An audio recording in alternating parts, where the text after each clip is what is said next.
Hello friends, welcome back to my YouTube channel. कैसे हैं आप सभी लोग। और ये व्लॉग जो है गोवर्धन पूजन का है और ये व्लॉग बहुत दिन से बना हुआ रखा हुआ था और इसको एडिट करने की बिल्कुल भी याद नहीं रही क्योंकि टाइम भी नहीं मिल पा रहा है। कुछ जो है याद भी नहीं रहता है। तो आप लोग देख रहे होंगे कि पीछे जो है हस्बैंड बैठे हुए हैं और उनका पैर अभी भी बिल्कुल वैसा ही है।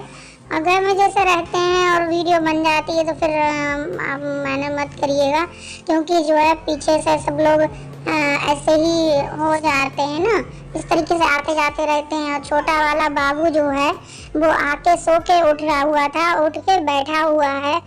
वो इसलिए बैठा हुआ है क्योंकि वो सो के अभी उठा था। तो मैंने उससे कहा था कि भैया इधर बैठो।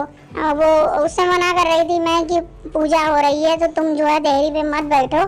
तो इस वजह से मैंने उसको प्लेट भी दे दी कि देहरी पर से हट जाए वो, लेकिन वो हटा नहीं और वो वहीं बैठा रहा। एक्चुअली वो देख रहा था कि मैं कैसे पूजा कर रही हूँ, तो वो बैठा हुआ था वहाँ पर। मैंने बहुत हटाने की कोशिश करी लेकिन वो नहीं हटा। आपने देखा होगा, देख रहे होंगे कि इसमें गोवर्धन भगवान मैंने बनाए हैं। तो मेरे यहाँ पूरे एक नहीं बनाए जाते हैं, मेरे यहाँ इसी तरीके से छोटे छोटे बनाए जाते हैं। और उसमें आप जब बना सकते हैं जो भी भगवान बनाना चाहें। वैसे मैंने तो मोस्टली जो है शिव परिवार बनाया है, राधा कृष्ण बनाए हैं, ग्वाल ग्वालिनें बनाई हैं। इन्हीं सभी को मैंने बनाया है गोवर्धन पूजन में।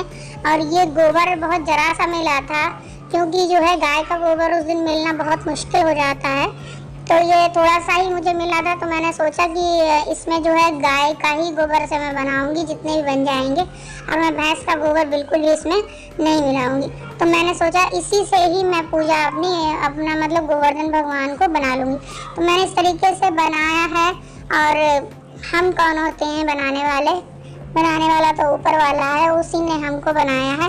बट जो एक रीत रिवाज होते हैं ना वो तो हमें करने ही होते हैं, तो उसी के हिसाब से जो है ये रीत रिवाज करे जाते हैं। और मेरे यहाँ देखिए ऐसे ही होता है हमेशा से। जब से मेरी शादी हुई तब से मुझे ऐसे ही बताया गया तो मैंने ऐसे ही किया है। और मैंने अपनी तरफ से कोई भी चेंजिंग नहीं की है क्योंकि नया काम कहते नहीं कि नया काम नहीं करना चाहिए। तो मैंने जो है सबसे पहले दीपक जलाया, धूप बत्ती लगाई, भोग अर्पित किया। आप लोगों ने देखा खिलौने से ही मेरे यहाँ पूजा होती है, कुछ अलग से कुछ नहीं बनाया जाता है। तो मैंने खिलौने और मिठाई का भोग लगाया था। और इस तरीके से अब मैंने जो है वो नई रुई मंगाई थी, साफ़ सुथरी एकदम पूजा वाली है ये। तो इसको जो है मैंने इस तरीके से इन भगवान को मैंने जो है ये वस्त्र अर्पित किए हैं। इस तरीके से सभी भगवानों को ये रुई लगा के वस्त्र अर्पित किए जाते हैं क्योंकि यही हमारा है ना कि भोग, पहले दीपक, भोग, प्रसाद, फिर वस्त्र, जल, उसके यहाँ इसी तरीके से कॉमन पूजा होती है। और अब मैंने जो है सबको जो है रुई का जो है वस्त्र अर्पित कर दिए हैं। अब प्रार्थना मैं बार बार करती जाती हूँ कि हे प्रभु, हमारे जो इस साल जो संकट हमारे ऊपर आए थे उन सभी को दूर कर दीजिए, जिससे कि हम सभी लोग एकदम स्वस्थ हो जाएं, मस्त हो जाएं। देखिए जैसा भी हमारा अपना जीविका होती है कोई बात नहीं है, हमारी जीविका जो भी है जैसी भी है हमारे नसीब का बात होती है, वो कोई बात नहीं है। हर इंसान नहीं बड़ा आदमी बन सकता लेकिन हर इंसान अपना कोशिश तो कर सकता है। तो इसी तरीके से हम हमेशा भगवान से प्रार्थना करते हैं कि हमको स्वस्थ रखिए, निरोगी रखिए और मुसीबतों से दूर रखिए। क्योंकि मेन बात होती है मुसीबतें, जैसा भी हम कमाते करते हैं कोई बात नहीं है, लेकिन मेन बात होती है कि हमारे ऊपर कोई संकट मुसीबत नहीं है। तो इस तरीके से मैंने जो है अब इनको जो है पूरी ओढ़नी उड़ाई जाती है। और ये सीके आप देख रहे होंगे कि ये पीली सीके होती हैं, इसकी झाड़ू होती है बिल्कुल कोरी है और लाई जाती है, उससे इनको एकदम छाया जाता है, जैसे छप्पर टाइप का बनाया जाता है।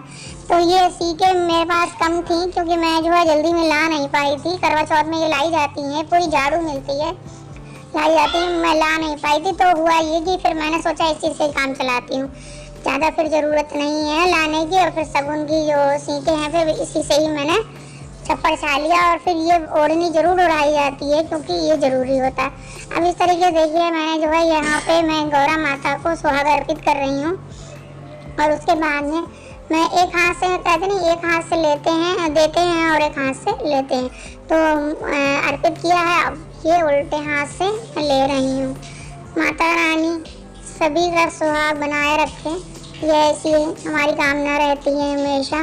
और हमेशा आप अपने साथ साथ दूसरों को भी अच्छा सोचेंगे तो आपके साथ हमेशा अच्छा ही होगा, ऐसा नहीं है। हालांकि हाँ हो जाता है कभी कभी, हमें लगता है कि हमारे साथ ऐसा क्यों होता है, तो देखिए कुछ ना कुछ होता है, हमारे कर्म भी होते हैं, तो कहीं ना कहीं कुछ ना कुछ हुआ होगा, इसी वजह से हमको हमारे कष्ट इतने मिलते हैं। तो कोई बात नहीं, उन कष्टों के लिए हम भगवान से प्रार्थना कर सकते हैं कि वो कष्ट हमारे दूर हो जाएं, और यही कामना हम भगवान से हर समय करते रहते हैं। अब इस तरीके से मैंने पैर छू लिए हैं भगवान के। बाबू देखिए अभी भी वहीं बैठा हुआ, क्योंकि ये देख रहा था, इसने सोचा कि पूरी पूजा मैं देख लूँगा, और मैंने सोचा कि इसको धैर्य पर हटा दूँ, लेकिन नहीं हटा ये। अब मैंने जो है गोवर्धन पर्वत की 7 परिक्रमाएं लगाई जाती हैं, तो मैंने 7 परिक्रमाएं लगाई और पीछे सब्जी काट के रखी है इन्होंने, क्योंकि जल्द खाने के लिए भी लेट हो रहा था, तो फिर उन्होंने कहा कि चलो मैं सब्जी काट देता हूँ।